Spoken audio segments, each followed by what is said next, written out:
কেন হনুমান চালিসা 40 বার পাঠকে অলৌকিক মানা হয়?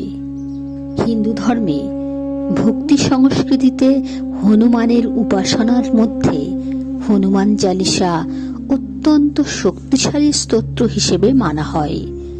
বিশ্বাস করা হয় ভক্তি ভরে হনুমান চালিসা পাঠ করলে মন শান্ত হয়, ভয় কমে এবং জীবনে ইতিবাচক শক্তি বাড়ে। কিন্তু অনেকেই প্রশ্ন করেন, কেন বিশেষভাবে 40 বার পাঠকে এত অলৌকিক বলা হয়? চালিসা শব্দটি এসেছে 40 অর্থাৎ 40 থেকে। এই স্তোত্রে মোট 40টি চোপাই রয়েছে, যেখানে বজরংবলীর শক্তি, জ্ঞান, ভক্তি ও কৃপাময় রূপের বর্ণনা করা হয়েছে। তাই বহু ভক্ত মনে করেন নির্দিষ্ট নিয়মের 40 বার পাঠ করলে মানুষের মন ও আত্মার উপর গভীর প্রভাব পড়ে। লোকবিশ্বাস অনুযায়ী যখন একজন ব্যক্তি একাগ্র মন নিয়ে বারবার হনুমান চালিসা পাঠ করেন, তখন তার ভেতরের ভয়, দুশ্চিন্তা ও নেতিবাচক চিন্তা ধীরে ধীরে দূর হতে শুরু করে। এই কারণেই অনেক মানুষ একে অলৌকিক অনুভূতি বলে বর্ণনা করেছেন। আসলে হনুমান চালিসা শুধু আধ্যাত্মিক ভক্তি নয়, মানসিক শক্তি ও আত্মবিশ্বাস বাড়ানোরও একটি পথ বলে মনে করা হয়।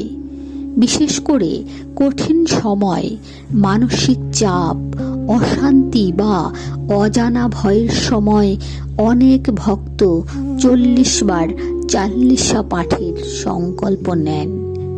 তাদের বিশ্বাস এতে বজরংবলীর কৃপা দ্রুত লাভ হয় এবং জীবনের বাধা দূর হতে শুরু করে। আরও একটি গুরুত্বপূর্ণ দিক হল হনুমান চালিসার প্রতিটি লাইনে ভক্তি, সাহস, বিনয় ও ঈশ্বরের নামের শক্তির কথা বলা হয়েছে।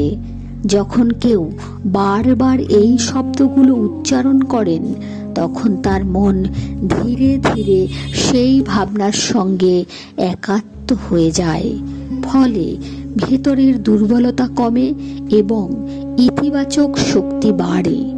তবে শাস্ত্রের গভীর শিক্ষা হল, শুধু সংখ্যার জন্য পাঠ করলেই ফল পাওয়া যায় না। সবচেয়ে গুরুত্বপূর্ণ হল আন্তরিকতা, ভক্তি ও বিশ্বাস। যদি কেউ ভক্তি ভরে রামের নাম স্মরণ করে এবং হনুমানজির প্রতি ভক্তি রাখে, তাহলে অল্প পাঠও গভীর প্রভাব ফেলতে পারে। এই কারণেই বহু ভক্ত 40 বার হনুমান চালিসা পাঠকে অলৌকিক বলে মনে করেন। কারণ এটি শুধু একটি স্তোত্র পাঠ নয়, বরং ভয় থেকে সাহসের দিকে, অশান্তি থেকে বিশ্বাসের দিকে এগিয়ে যাওয়ার এক আধ্যাত্মিক যাত্রা।